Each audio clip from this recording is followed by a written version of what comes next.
The Montreal Canadiens are proud to select Ivan Demidov.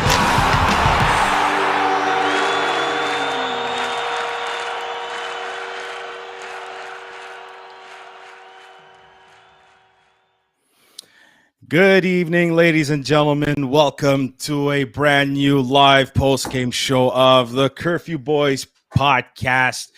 And there is no way in hell we can say that I don't even know what to say.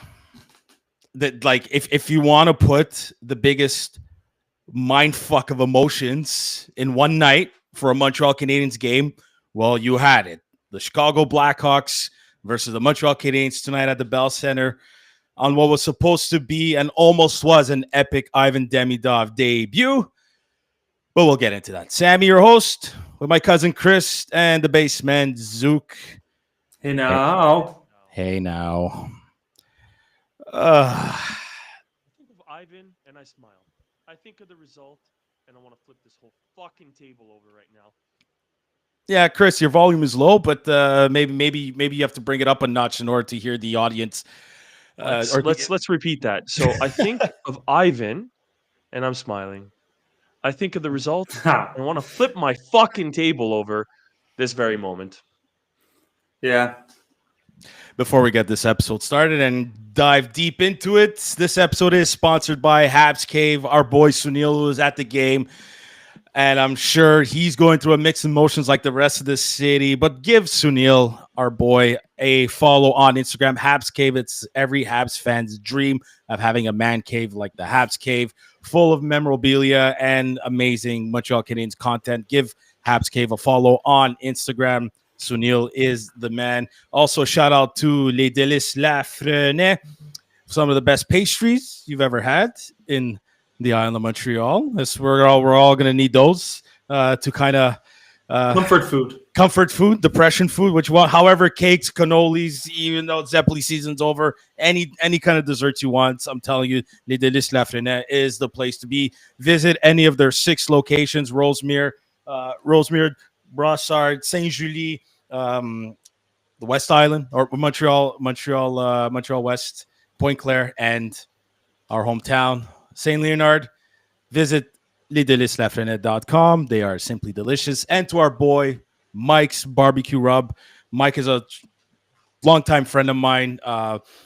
He's a Canadian company based out of the city of Montreal. Makes his own barbecue rub. You can use it on any sort of meats, vegetable, and fish. He's got his own brand, the Mike's Barbecue Chips, where he uses his actual barbecue rub to make those chips.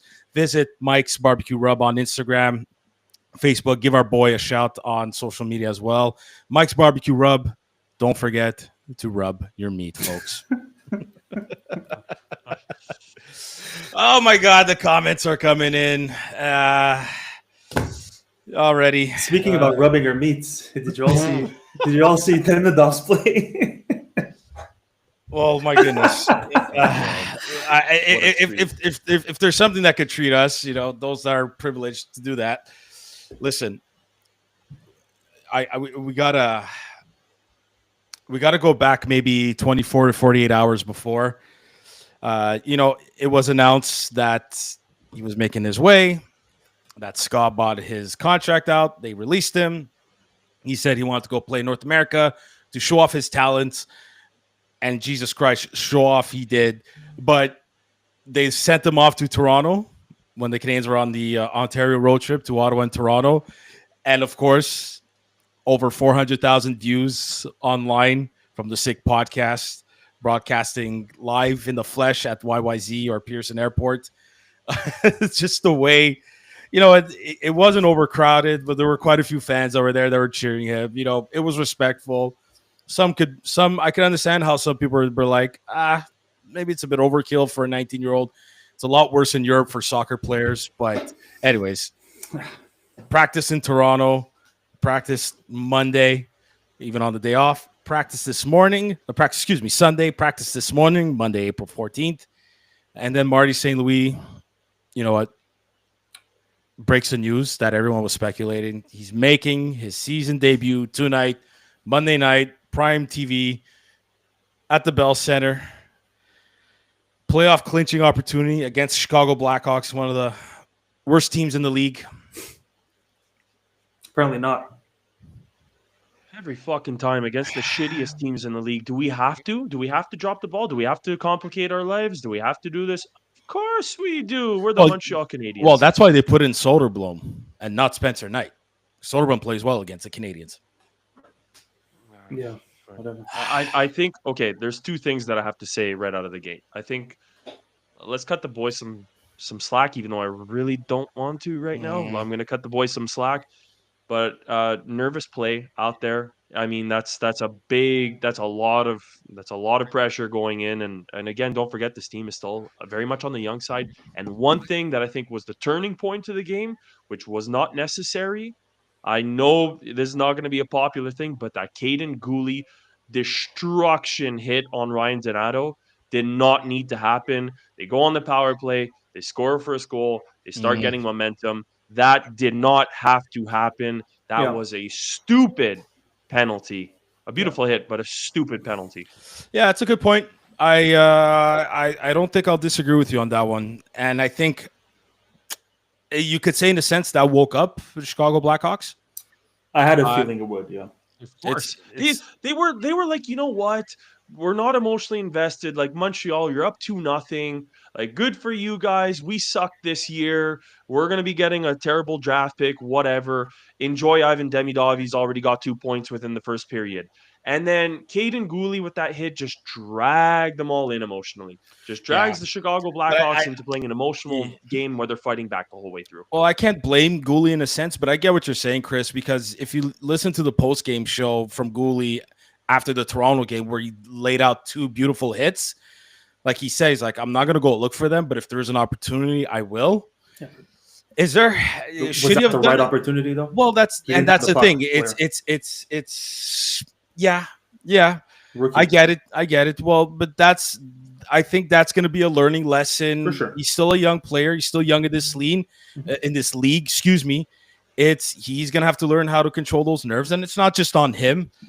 Listen, the second period, they were flat on their heels. Well, the amount of terrible passes in this mental errors, head down, no heads up plays. Yeah. Hence the terrible passes. You know what I mean? Creativity was Demidov in the second period. Whenever he had the puck, there was something being created. And it wasn't that often because he wasn't on the ice that much. But when he was, it was magic. He was by far, by a mile, the best player on the team. He's the best player on the ice. Tonight, both teams, like, did anybody notice Connor Bedard? And I'm a big fan. I'm a big Connor Bedard fan. Did anybody notice him tonight? No, not at least for the first half of the game, minimum. Ivan Demidov in the first 2 periods, even in the third period. Don't get me wrong. I think he played a little bit less, but he's a Like, he looks like he's a cheat code. Like, it doesn't look. I would never assume that a human could move like that on skates. It's just not normal. And like they were saying, his lateral movements, I think it was Kent Hughes who even said it earlier today, his lateral movements are so spectacular. Yep. Like the pivot that he made to throw off the defenseman to open up space and make the pass to Newhook for the first goal. Like, let's just put this into perspective. Newhook scored. This guy couldn't buy a goal. Yeah. The play was so spectacular and the setup was so spectacular. Anyways, back to Ivan Demidov and his skating. Just one of the greatest bits of creativity that we've seen from anybody wearing a Montreal Canadiens jersey in a long while. No disrespect to Lane Hudson, who's doing at least let's go with forward. Let's go with a forward. The forward, absolutely. If you look at the documentary of the Demidov draft, if you listen to all the scouts describing him, they all say it.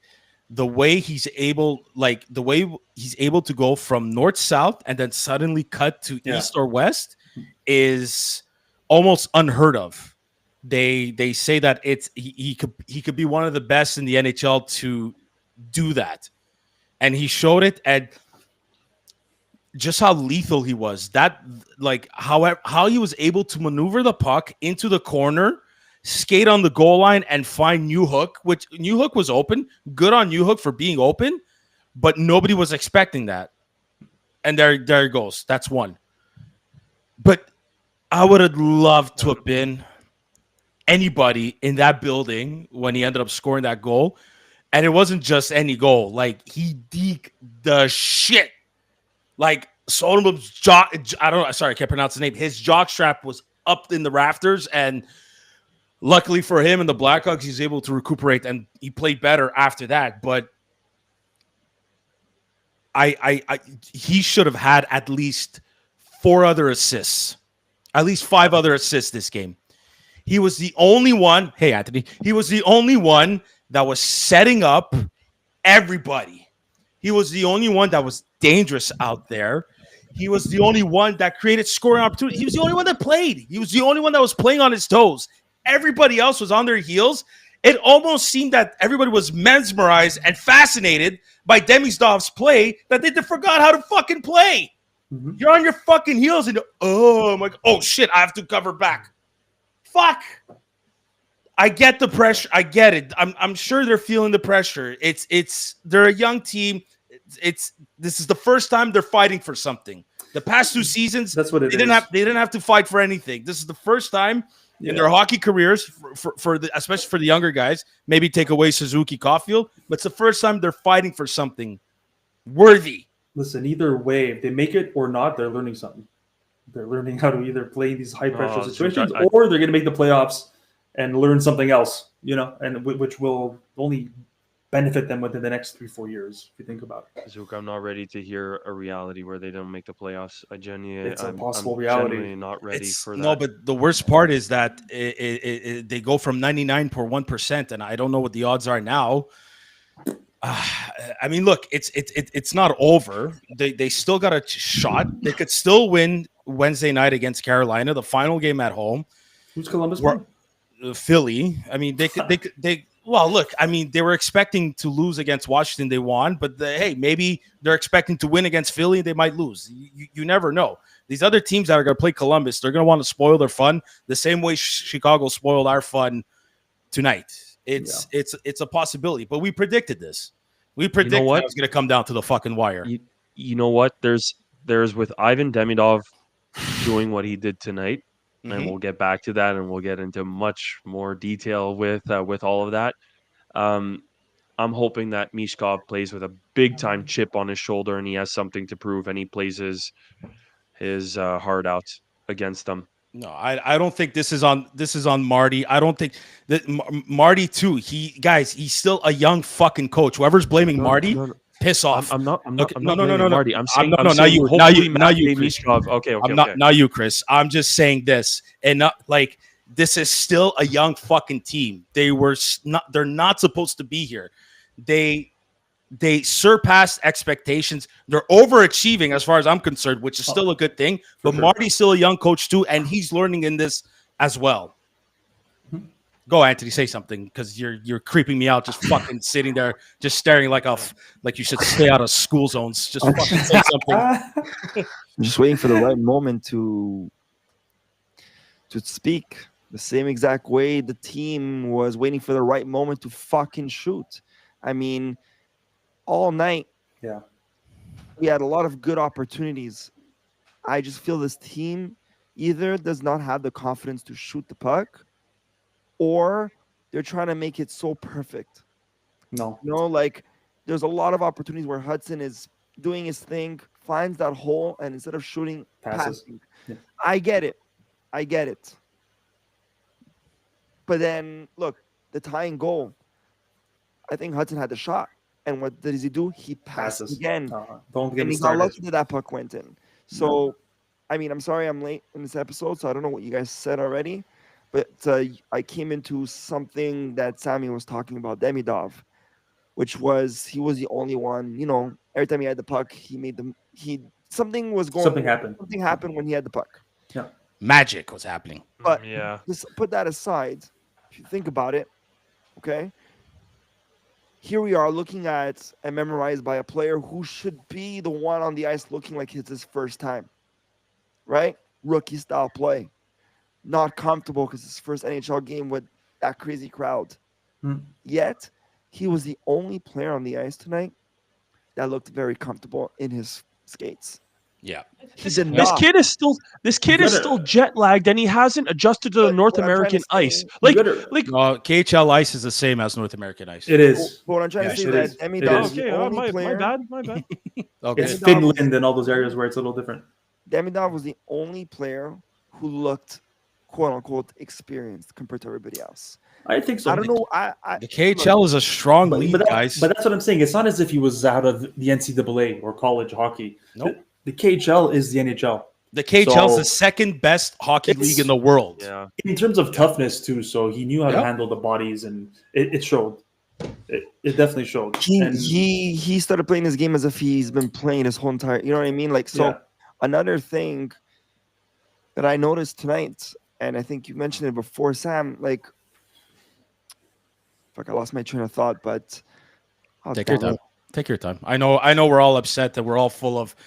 This game tonight was the biggest mindfuck emotionally that we've ever had. The game starts with the hype of Demidov, a 2-goal lead. We're all fucking happy seeing this player assisting on a goal. What a 2-goal lead. And then they crashed. They fucking crashed. And that's what pisses me off. So, yeah, I remember.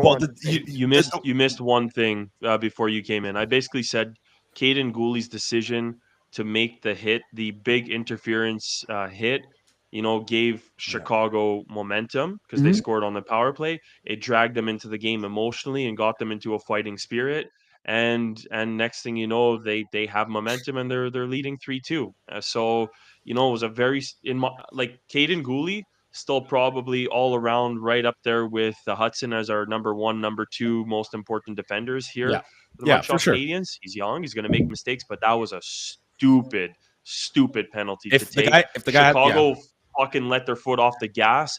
They weren't even invested. They were down 2-0. The game, I think we could have ended the game 5-0 had they just not provoked Chicago. Sam, what did you and I say a couple of episodes ago? Okay, there was a stat that we brought up where this team, the team that brought us this far, what did they? And you had said, Sam, in the year-end episode, there's something you want to say of why this team accomplished. You said that you wanted to say something, but you weren't ready to say it on the episode. I need them to clinch first. Yeah.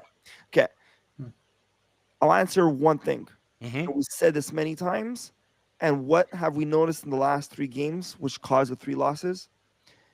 Montreal came this far because they were capitalizing on the power play, capitalizing on the special teams area. Of course. Okay, and we said those are the 2 key things in the NHL to get you close to succeed. Okay, the last 3 games, we were letting in pretty much all our power. Every penalty kill we blew, and there was no power play goals tonight. Yeah. Tonight was a perfect opportunity to steal the game. Many times. Well, thank God for one. They got one off of Slavkovsky's leg to tie it. But just to say, and then Chicago capitalized on their power plays where we were very strong on penalty kills. And now we're just letting them in. Ottawa's too. That game against Ottawa, there was a lot of penalties and a lot of power play goals, but no power. Anyways, we are slacking again in the special teams area. And that was the thing that kept us going all season long. Yeah, we were actually succeeding. 66.7% on the power play for Chicago tonight, whereas us 25%. Look at the stats in the last 3 games. 25. Look at the 6-game winning streak. 25 hits Chicago against 12 on us. And I get Caden Gooley, he needs to make that hit when the guy has the puck, not interference. But experience. It's no, you can't. Guys, Arbor would have been benched 15 games. That's a great comment. Well, and you guys, you can't take Laine off the power play. Stop. He's not the only reason why it's not working. He's the reason why we've had power play success before this point. Stop it. I know we're all emotional, but let's fucking keep logic as best as possible too. Stop it. You keep Laine on the power play, okay? Let me get that out of the way. It's not working. It's not that it's not working because of Laine. It's just they've got it figured out. Other teams haven't figured out right now, or maybe the Canadiens are just they're just gripping the stick too tight. Maybe they should shoot instead of passing, Anthony said a few times. Like Patrick Laine is not a problem on the power play. He's not a problem. Okay, he's not a problem. I'm not agreeing to that statement, but I will say, you said it, Sam. Other teams have figured it out, and if you notice, they're not changing it. Laine is still in that same spot, but now he's being covered. I don't remember seeing Laine in the last 10 games having that successful, perfect spot in the power play because there's always a player there pushing him against the board. What was the game before the loss against Ottawa, where he ended up scoring one finally? But no, this is the thing. We're going to need more weapons, though. This is the team we have right now. But now that we have Demidov with his lateral movements, he could change things up for Laine. You might create more space and openings because people will be going to Demidov because of the way he moves, and you might attract two players, which will open up that slot. And he passes it to Laine, and he has an open. You could do that, area. or if they see that Laine is covered, they gotta find a way to give it to Caulfield on the bumper. They don't move. I find they have a decent power play system, but I find compared to like the top 5 teams, if you look at their power plays, they're always like this. The players are more like this, whereas the Habs are like this. Well, Blaine Hudson here. There's Caulfield here, and then there's Laine there. And the other thing is, and they're just there. But there's still nobody that could carry the puck in the zone on a power play. It's always dump and chase. Maybe Demidov's going to do it on the second power play. But right now, there's nobody that's able to carry the puck into the zone, hold on to it, control it, and set it up. When they can't get that going, they dump and chase, and they don't have guys enough that are ready to beat another. Well, I don't know if Reinbacher is going to be that guy. Zook, let's the poor guy. Let him come back from injury first. He might show up Wednesday night. I'm saying eventually. I think Demidov could be that puck carrying forward that's able. So to me, I look at William Nylander for the Toronto Maple Leafs. Love him. I hate to say this, I love him too. Actually, the more I've seen him live quite a few times now, and he's unfreaking real. Better than I agree too. He's a player. When he has the puck on his stick and brings it to the zone, nobody takes it off of him. You know who else does that too? And everybody's gonna hate this name. Kucherov does that too. But you know who's gonna be next? Ivan Demidov. I truly believe that. But right now that he's on the second power play unit, they gotta find someone that could fucking carry the puck, bring it in the zone, and set it up. They don't have that right now. A lot of times, Suzuki, what does he do? He brings it in, and then he does a backhand flip to try to give it. And a lot of times they intercept it. Yep, like tonight. I want to address Zook's point though too, in terms of movement. Now, when we're talking about this, like the point that I want to make in this is how long is it going to take Martin St. Louis before he realizes he's making the same mistake that he did with Matheson? In that, how long is it going to take for St. Louis to make the decision to take one piece, which was Matheson, and switch him for Hudson? How long is it going to take him to? I think the guy that's going to get substituted off the first power play is going to be Slavkovsky. Unfortunately, I just think that's the natural pick right now because, like you said, Laine is still potting the goals. You still want a secondary threat for shooting, which is Caulfield. You have another passer, which is Suzuki, and a right-handed guy. You have Hudson. That's your power play. I'm just wondering how long it's going to take Marty to have the courage and to kind of say, you know what, kid, I'm giving the keys to the car. You're 16 years old. There's the Ferrari.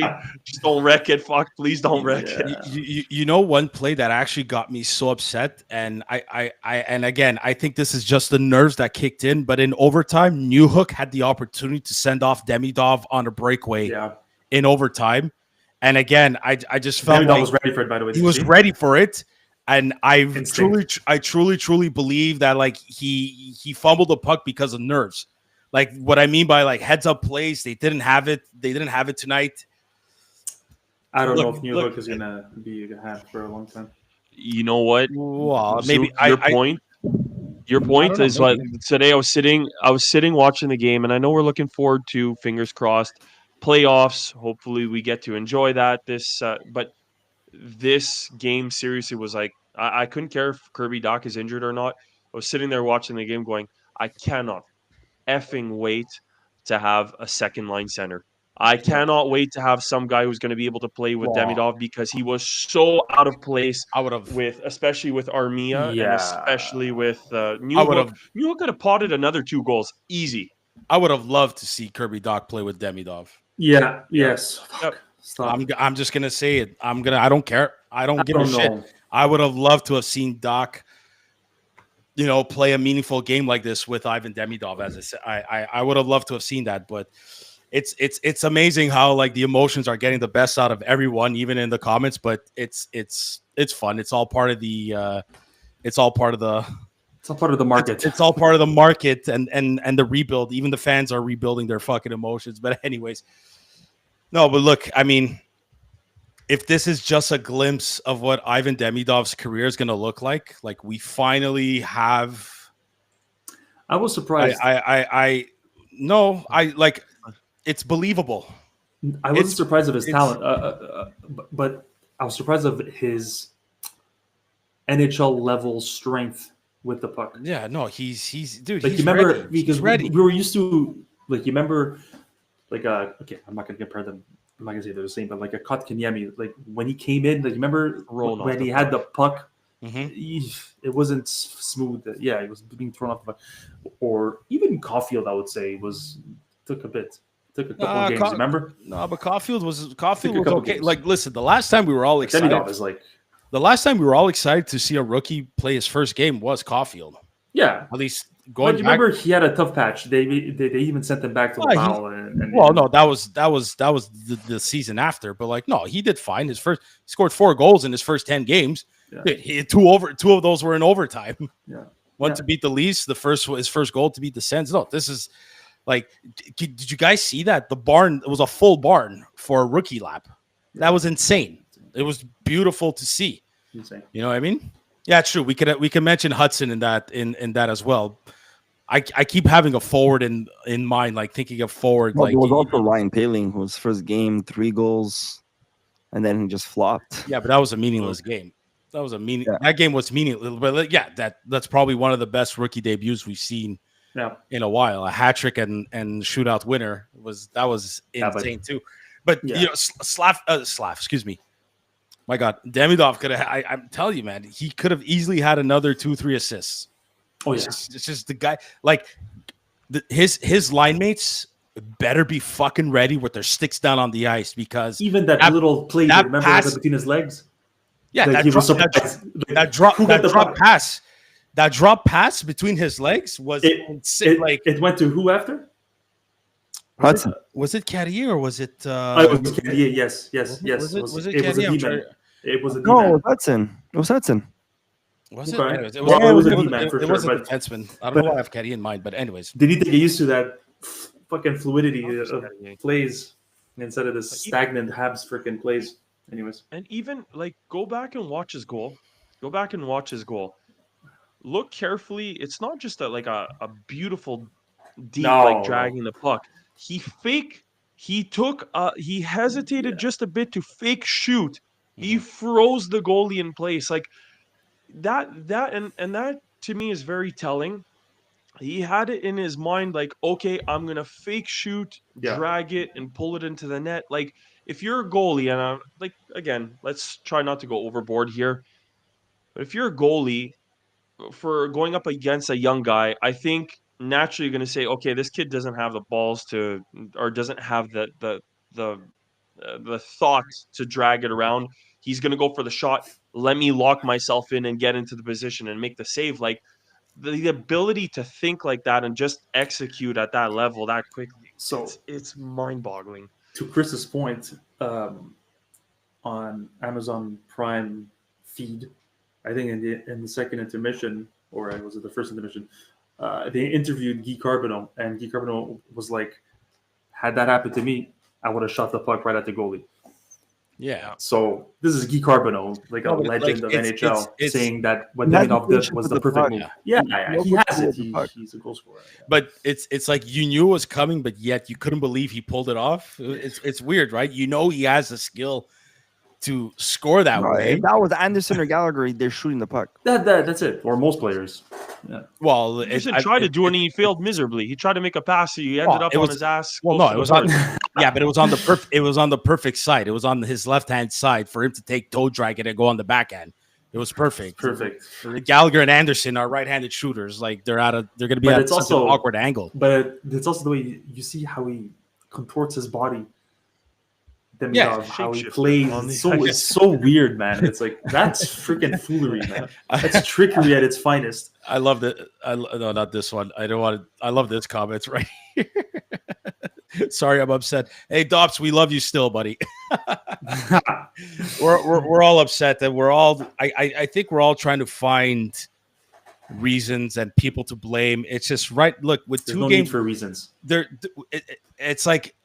Do we blame the coach? Do we blame this? Do we blame this player, that player? It's like, look, as far as the coach is concerned, it's you like what more lessons can we run with 2 games remaining? I'm getting the feeling it's just the pressure is getting to them. I think I sorry? They're gassed out. No, I don't think it's gas. I just think it's mental errors because the effort is there. The effort is there. Maybe mentally drained. I think so too. I don't know the equation there. I think Anthony's. That's why I think I was hoping that we would have won Saturday, and make this week meaningless. Because, guys, now that they're putting this pressure up to Wednesday, let's say, your first playoff game is Friday. That's insane, bro. You know, like that's Saturday or Friday. Well, it starts the 19th. I don't know if I think it'll be a Saturday. No, they said the 24th, which is next Thursday. Oh, Montreal will play the 24th. Yeah, so they have some days. Apparently, Washington. They announced that the first playoff game in Washington is on the 24th. So it's next Thursday. How's that even possible? If the series starts Friday, it's take a whole week for the playoff to start. Well, hold on a second. It depends. Well, yeah, and it depends when the last game of the NHL is. Thursday. No, they said April 19th. Thursday, to my understanding. No, April 19th is the first game 1 of a team. They said it. There was a commercial about it. Unless I'm fucking blind. Well, I mean, usually they give usually it's a week later, and the final night of the regular season is Thursday, April 17th. Yes, Ron to the rescue. We can all agree that a Columbus Blue Jackets loss tomorrow would be unreal. Tomorrow, we are all Matvei Michkov fans. Can we agree with that? Can we all agree that tomorrow we are all Matvei Michkov fans? Go Flyers. Playoff starts Saturday, just to confirm that stat. I just checked. So April 19th, which is Saturday, is game 1. All right. Well, I don't know why. Anyways, I saw on Twitter that, and it's from credible sources, that it was starting the 24th. I see. The 2025 Stanley Cup playoffs will start on. I like what Alex wrote here. Rather they win, I'm at the game Wednesday. I want to see them clinch. Haha. Yeah, I agree with that too. You bring a barf bag because the nerves are gonna be fucking up to here, buddy. But good for you. We're happy. We're jealous that you get to go and we don't. Actually, believe it or not, I have my own playoff game Wednesday. So just hope that tomorrow Columbus loses or wins in overtime. Because a win in overtime. Who's a Flyers fan need to borrow a jersey? Great comment. Yeah, I did not think Columbus was going to beat Washington both back-to-back games, home and away series. But I don't know. I'm trying to focus on the positive, and I'm trying to focus on the bigger picture here, because I've said it quite a many episodes ago. I know people are going to disagree with me on this. I still think this season is a success as far as the rebuild is concerned. Oh no, this season is still a success because this team overachieved. They're in the mix, and it you're telling me it came down to game number 82 whether to make the playoffs, make or break. Okay, so some of us were. Anthony predicted that. We were like, yeah, maybe they might lose by a point or two. A couple of us here discussed that, but coming down to the final game of the season, this is what. Look, let's think positive here. It's not over, so let's not throw in the towel. Yeah. But what I want to say is that if they do not, we said this many times, maybe 3 weeks ago, all of us. No matter how this season ends, we will end it with a happy face because we are satisfied of where they become because they're not supposed to be where they are. 100%, right? man. We all said that. But now, and I said the same thing, if they don't make the playoffs, I won't be mad. But now, I feel like I will be mad only because how it's happening. If we would have got eliminated a week and a half ago and we still had like 4 games left, okay, you know what? Let's be happy. Yeah. It's just a feeling that we're there. You know, we haven't witnessed playoffs in 4 years. Yeah. COVID. An actual playoff when it was real and loud, 5 years. So now that we're like right there and it's taking us I get it. not even get it. That's what's gonna hurt me the most. Yeah, right. It's definitely going to be sheer disappointment. Yeah, and for a bit. Yeah, but we need to remember it's a development phase right now. We're in a development phase with the team, so we're not even supposed to be even close to this position. No, so even if we lose by 1 point, we don't make it in the playoffs by 1 point. Honestly, not even 1 point. Even if they tie us and they win on tiebreaker because of they'll have one more win, I'll still be happy about this season because honestly, we all seriously thought they wouldn't be in this position. We would be drafting a top 15 first round. You know, that's what we were saying. Hard. It's gonna be hard no matter what, Zook. Like, you know, even if they do make the playoffs, that's a great experience. Whether it be 4 games, 6 games, 7 games, a second round, whatever. There's one thing that I want to go to, and I think tonight's performance from Demidov was just an absolute gift from the hockey gods, as far as Montreal Canadiens fans goes. But I want to turn our attention to stuff that happened leading up. So Friday, Canadiens lose to the Senators, unfortunately 5-2. Then we have a hard-fought game. The Canadiens played a great shutdown game. They shut down Toronto's big guns and did a damn good job of it. And they had a killer PK. Funny enough, we had a horrible PK tonight, and we had a killer PK. But I want to turn our attention to that of Sunday. Okay? Something on Sunday happened that resonated so strongly with us. I know we had a story on it, but there are 3 guys out on the ice.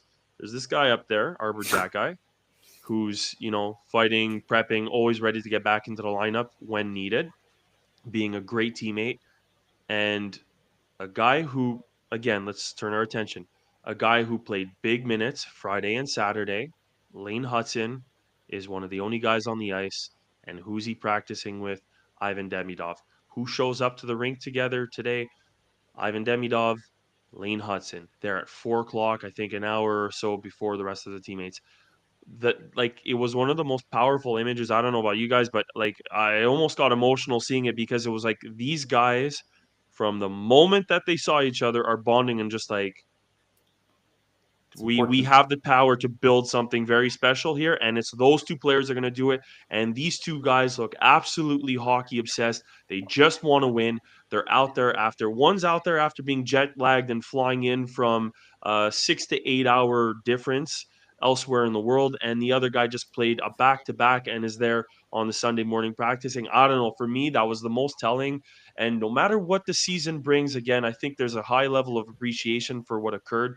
But I think one of the biggest things is the future is so bright, and to see it translate into Demidov's game tonight and how that chemistry is instantaneously forming between those 2 franchise players, holy shit, is the future bright. It really is. And I think tonight's loss is kind of, and rightfully so, I can't blame anybody feeling angry and sad and whatever. Just look at Jacob Fowler's debut in Laval. Oh, man. Yeah. You know what I mean? Like, just that alone should be an indication that the future's bright. Add in what Chris said, because we saw that was a day off.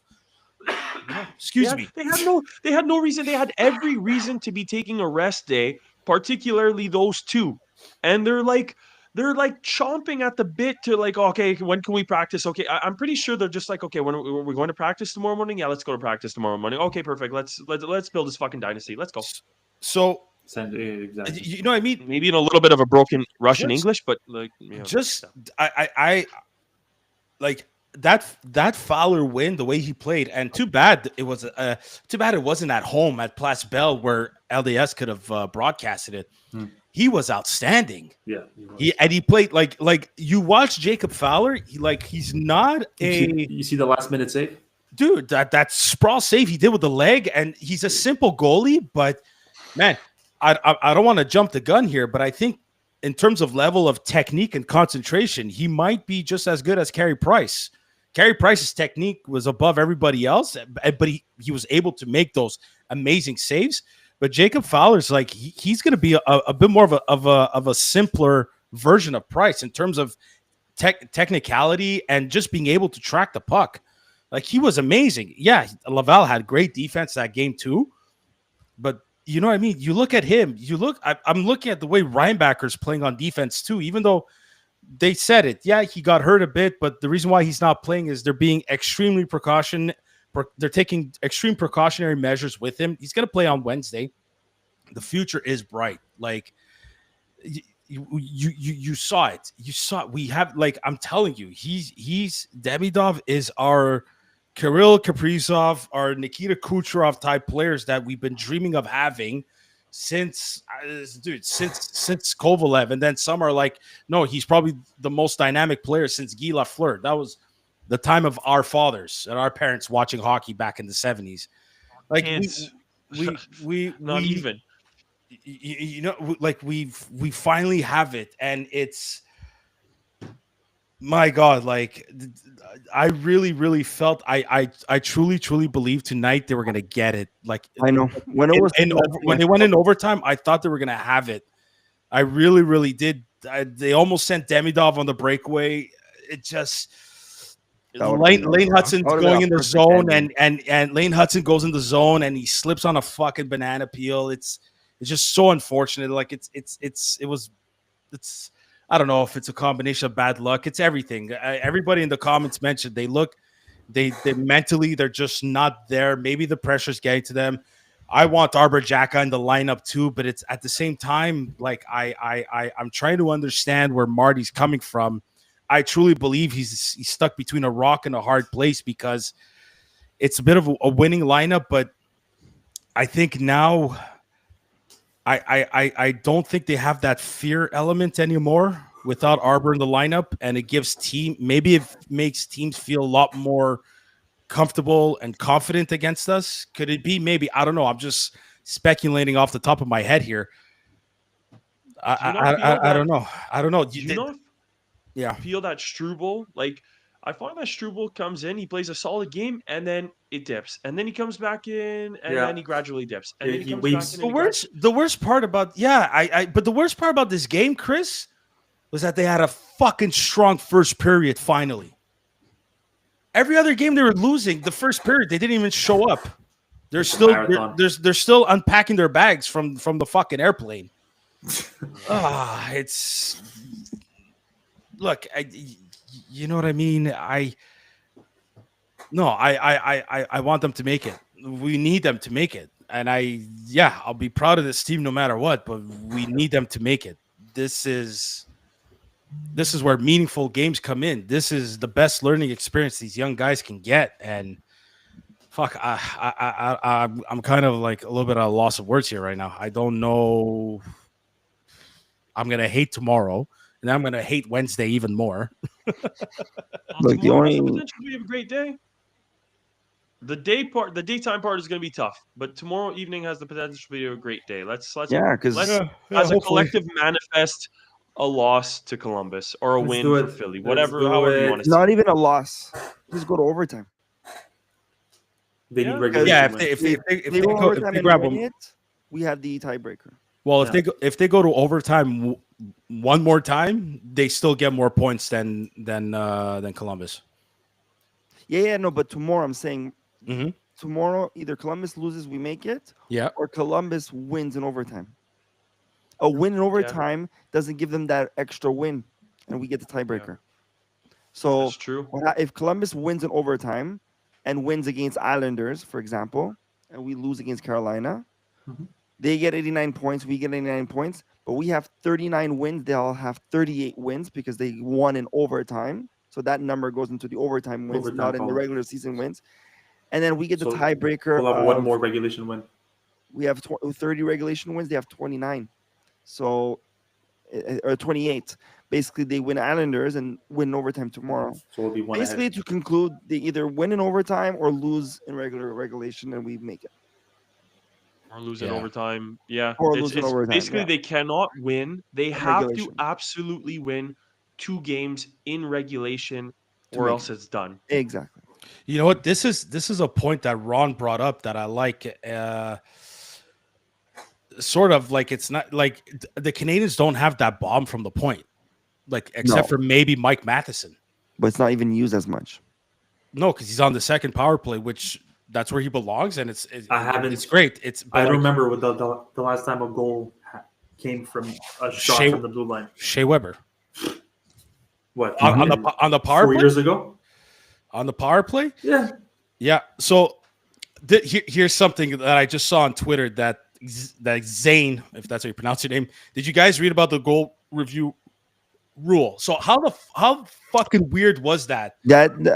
What if that goal that play right before they rechecked? Let's say that goal would have made us win the game, and we scored it, and we started celebrating, and then they go review of what.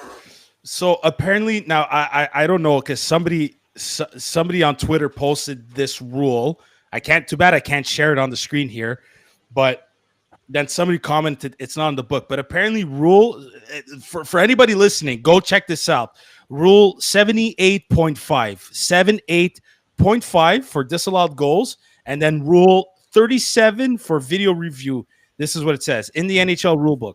Once a shootout attempt is ruled no goal and the next shooter takes their attempt, the play is considered dead and the original ruling cannot be overturned. Yeah.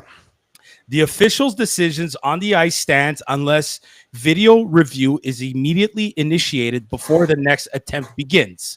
If the puck crosses the line but is missed and play continues with the next shooter, it's too late to reverse the call. No goal. So why did they fucking count it? I don't know. And so where was Marty? Where was Marty in rebuting that? You know, like why didn't he fight this? They had Gallagher. Yeah, Gallagher. What's Gallagher? No. But like Gallagher, he went up to the Marty's not going to run across the ice. I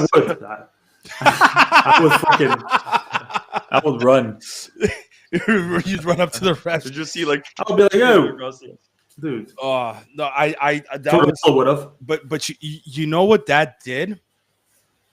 Like again, I think that created a mind fuck on the players. Suzuki almost scored, but maybe that messes up your momentum mentally all night long. I think you just saw everybody was like the energy got sucked out of the building when they ruled out a goal. I thought he should. Anyways, I thought it didn't go in. Dude, nobody saw the puck.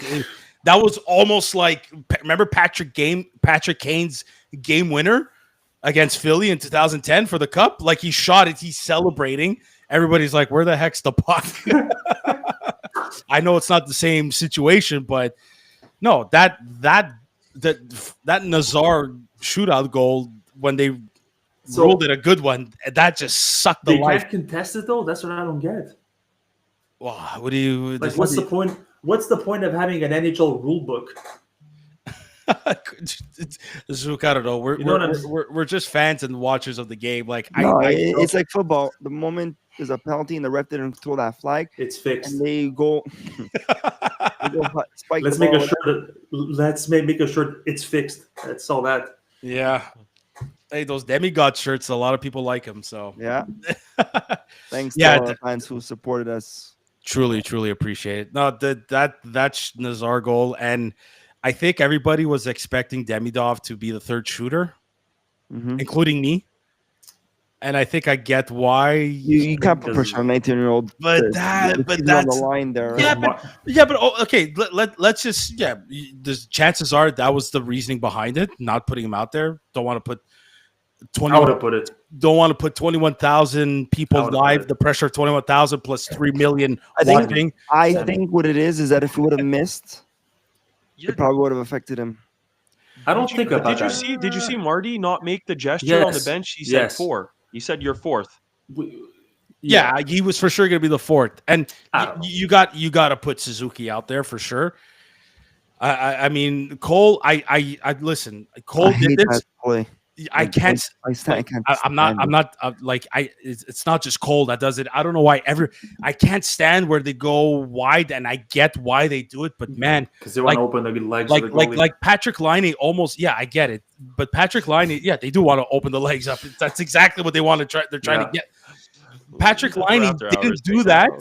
He stayed almost straight. He almost scored. He just got robbed. Like he almost had it. Fuck. And Suzuki, dude, that hits was the pole, close, goes up. He had it. Oh my god. He had it. Fuck. Yeah, I don't know. I think Demidov would have been able to handle it though. I really think he could. I think he could. I get why, but Demidov is in the perfect market. I think he's hungry for this. Let's say goodnight to Ron as he's going to bed. Thank you, Ron. Thank you so much, Ron. Great participation comments. Appreciate it. Good night, Ron. I think Demidov is. I think he wouldn't have been phased had he. I don't think so. He's the type of person like many Russian players like that. Like entertainment, they soak it in and they sell it. But he's another one that I think that embraces those big spot moments. Yeah. And do you notice how like the last 3 drafts they select players that want those big moments? Of course. Slavkovsky, Fowler, Demidov. Yeah, Hudson too. Yeah. But he makes it a bit less obvious, so he doesn't mention but like, dude, in Russia, apparently Cantu said they spoke to a couple of the players there. They're like, no, this kid thrives on big moments. And apparently he's the nicest kid in the world. He's humble. So to Anthony's point, not only they're getting talent with character. Yeah, Joy. Do you think there's one thing that I have to throw out there? Did you not? Let's not get into this controversy. Maybe I shouldn't even say it in the first place, but I gotta now. Do you find Patrick Laine was pouting a little bit? Do you think certain players might have been a little bit mentally impacted by Demidov coming to Montreal and getting like the warmest reception that we've ever seen in the modern day? Like, I think there were a lot of guys in that room who were very happy for him and were taken back. You saw Carrier at the first intermission interview on RDS with Luc Gelina. Like, he was just holding back a huge smile. It was just like, this is just unbelievable. This kid just did that in the first period, so on and so forth. But I don't know. I didn't like the Patrick Laine comments leading up to to Demidov's arrival, and I thought that on 5-on-5 play, he had one of the worst fucking games of the whole season. Yeah, he was not. But you know who I thought too was off? I thought Cole was off too. I thought he looked lost out there. I thought he was making not careless mistakes, but just mental brain farts. I thought a couple of times he wasn't in the right spot. Like the first period was their best period, obviously, and because Demidov just decided to put on a show. But after that, I paid attention to Cole a lot, and this wasn't his best game. No. We needed someone like Slav to use the body. A couple of times he did. A couple of times him too. Just I don't know, guys. They look scared to lose. Is it just me, or do they look scared to lose? Yes, they're trying to find that. But that's what I was saying at the beginning. They're trying. I think they're scared. They're trying to make it perfect. Right. It's too perfect, and sometimes just taking that shot, you never know what could happen, right? So they're just trying to find that perfect play. I think they're scared, like you said. They're scared, but it's not because they're scared. They are scared, but they're in a new situation, right? It's like the first time you're in a situation, you're always, you're second guessing. What's the next thing I should do? And that's where they are at right now, and we're witnessing it. And they need this to is find that what killer happens. instinct. But not only that, Chris, but I think having a player, or had we had a Monahan on our team, well, yeah, fuck. down. He would tell the kids, that they do this fucking shit. Yeah. Why do you think Columbus is still go. alive? There you go. So Columbus, we don't have guys like that. So. Guys, do you not understand how Columbus was down and dead in the water until Monahan came back? Yeah, man. Listen, he was great for the Habs. There's a reason why we got him twice. Dude, I mean, look, I don't blame Kent Hughes for trading him. Look, I mean, we got how many first round picks for him? Yeah. Like, insane deal. But Sean Monahan is the reason why Columbus is still alive. And chances Sean are, Monahan or Alex Newhook? Question. What? Do you have the pick between those two guys on the team right now, second line center, Sean Monahan or Alex Newhook? No, Monahan, but I'm putting Newhook as your third line center. That's good depth down the middle. It's fair. You could put Newhook on your wing with Monahan. Like I don't blame Newhook. I don't blame Newhook for anything. I just don't think he's placed in the right role right now. Just like I like Mike Matheson, and I know he's the whipping boy, but I don't think he's a number one on a contending team. He needs to be a number two. No, stop. Like, he's one of the reasons why we're still fighting. Like, Lane Hudson is the number one reason on defense. He's number two. You could say Caden Gooley made that jump after he came back from his injury. But since Gooley's been gone, it's all been Lane Hudson and Mike Matheson carrying the team on defense. Like, I don't care what anybody says. Disagree with me all you want, but I'm disagreeing. It's no problem. But facts are facts. Yes, and all we know is that Kent Hughes this summer is going to do fantastic work. So I'm not worried. Yeah. We're going to get those people. We're going to get that gritty type of player that Dobbs is talking about, and we're going to get that second line centerman. They have to evaluate what they want to do with Kirby Dach. Yeah, you're going to trade him. Can we also say one comment? I know we really don't want to fuck around with Laval right now, but Oliver Kapanen is completely ineffective right now. I think he's better served in Laval, and I'd rather have a grittier. I'd rather have a grittier Alex player. Tuck. I think that was in the comment section. Not like Alex Tuck. I think is still very young, but even like a Lucas Condotta, who's a captain of the Laval Rocket, he's just like, he brings that much more energy to the game. He'll go battle in the corners, and I just think he's got more of a presence than Kapanen does for now. Who's this? I missed the name. Lucas Condotta. Oh, Condotta. Well, you got to be careful. Well, they're not gonna. But like I said, you're not gonna fuck around with Laval's success and potential run. You're not gonna take the captain. You're not gonna do that with the final game of the year either. No. I think they should send out Joshua Roy, but like, I get it because they only have a certain amount of call-ups. But one game remaining, I don't know if you're gonna do that, and I don't think call-ups count in the playoffs. I have to double check the rules. I'm not 100% certain. I like what Dobbs said over here. Matheson plays more than anyone. And yeah, he makes mistakes, but when you play over 25, 26, 27, like PK Subban made mistakes, you know what I mean? And we still love them. Like, you're going to get that. You're going to take the good with the good. That's just what it. Also, we don't realize this. Mike Matheson, he's how old? He's 31, 32? How old is he? He's in the early 30s, man. Like, he's old enough to be playing 20 minutes max a game. That's where he should be at. I'm just saying, like, this Matheson hate is a bit of bullshit. But anyways, that's just my opinion. Let's decompress. Yeah, I need to put yoga. Do we put the yoga music? Ant, can we do that? Ant, you're the producer. Can we put on some yoga music or something? We're gonna put those chakra bells, those ting. Then we have we'll get banned for copyright. So we'll get banned for copyright. We could just start singing, No, let's not sing. No singing, please. Oh my god. Or those TikTok videos when they would the girls with the nails. ASMR. And they talk in the No. You know what? Let's call it a night, boys, and because I think we all need a drink. Have a drink on us, ladies and gentlemen. I got nothing left to say. I don't know what you guys look. I know. I know. I want to be wrong. Don't. I want to be wrong. Don't say it. I want to say it. I want to be wrong. Don't say it. Don't say it. Say it for Zook. Don't say it. Guys, episode 1. Don't bring it in the universe, please. Go search on Spotify. Or It's Apple. already on the universe. The episode says the title of the episode is 2024-2025 predictions from the Curfew Boys. We all had a prediction, and I'm sorry, but I'm a game away of getting my prediction correct. Okay. But I just want to say that I'm hoping I'm wrong. For all you fans listening right now, if Anthony's right, I'm going to send you all his address. PM me. Good night, Tricolor. Good night to Dobbs. Always off to bed. Go Habs, go. Demidov is a unicorn. He is a unicorn. Free Arbor. Thanks. Let's go. Thanks for sharing your thoughts. It was good. It was good having much heated discussions, agree and disagree, but this is what makes it all fun.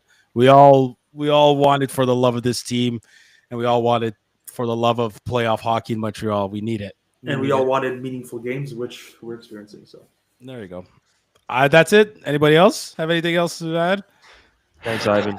What a show. Flyers. Come on, Flyers. Let's go, Flyers. Matvey Mishkov. No, hey, listen. Let's end the debate now. Demidov is better than Mishkov. Yes, but Already. tomorrow Michov's gonna have a good game, so that's what matters. But that's okay. Yes, okay, cool. Mishkov hat trick eliminates Sean Monahan and the Blue Jackets. Yeah, please. All righty. Okay, we're going to call it a night. We need a drink, too, before bedtime. The best way to do it. But no, please drink responsibly. A big thank you to everyone who took part of the conversation. Wow, tonight was, like I said, a mindfuck of emotions, but that's part of the market, like Marty says. I enjoy the market. I appreciate the market. To all our listeners, thank you so much. Please like and subscribe. Tell your friends about us. It is absolutely free. We're still in it. We're still alive. Columbus lost tomorrow on Wednesday, and then a Montreal Canadiens, Columbus lost on Tuesday, and then a Montreal Canadiens win on Wednesday. Wednesday win. It's meant to be, guys. Wednesday win Wednesday. There we go. This is what they're doing. WW. This is what they're doing. It's WW. Exactly. Big thank you to our sponsors, Habs Cave, Les Délices Lafrenière, and Mike's Barbecue Rub. Give them all a follow on Instagram and any other social media platform. Follow the Curfew Boys on Instagram, Twitter, TikTok, Facebook, and or X. Yeah, no longer Twitter, X, whatever you want to call it. All episodes, audio versions available on Spotify and Apple Podcasts. I am Sammy. He's Anthony. He's Chris. He's Zook. I'm tired. I'm depressed. I don't know. Gentlemen, go Flyers, go. Let's go Flyers. And then on Wednesday night, go Habs, go. And hopefully until next time, we're not out. Like Chris said, thank you, Ivan Demidov. What a show what a debut for. Keep it up, kid. Keep it up, kid. Saturday night, game 1 post game show. Oh my God! That's what I want. I like that. Let's go. We're gonna get there. We're gonna get there. But until then, bye now. Bye now. Good night. Dynasty.